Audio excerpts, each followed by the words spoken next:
Naaresto ng mga operatiba ng Bilanonan Police Station ang isang lalaki na kabilang sa top 6 most wanted person sa lalawigan ng Pangasinan sa bisa ng warrant of arrest para sa kasong statutory rape. Nakibalita dyan si Police Corporal Joanna Marie de los Santos.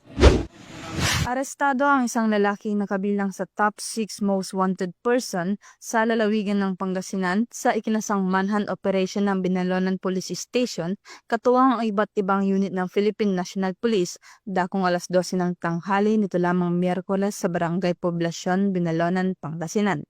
Kinilala ni Police Major Zainon A. Piking, Chief of Police ng nasabing istasyon ang suspect sa pangalang Joseph, 24 anyos, isang solar installer, Tubong Season, Pangasinan at kasalukuyang naninirahan sa Binalonan. Siya ay naaresto sa bisa ng warrant of arrest para sa kasong statutory rape na inisyu ni Honorable Edwin Bautista Maynigo ng Family Court Branch 16, Urdaneta City, Pangasinan na walang inirekomendang piyansa.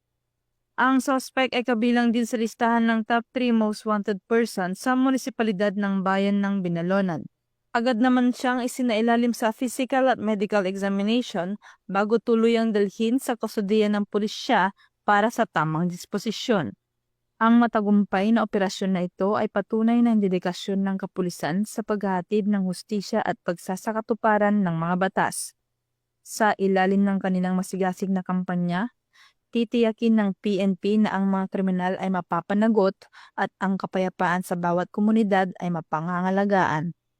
Mula dito sa Ilocos Region, ako ang iyong PNN Correspondent, Police Corporal Joanna Marie de los Santos, alagad ng batas, tagataguyod ng Balitang Pulis.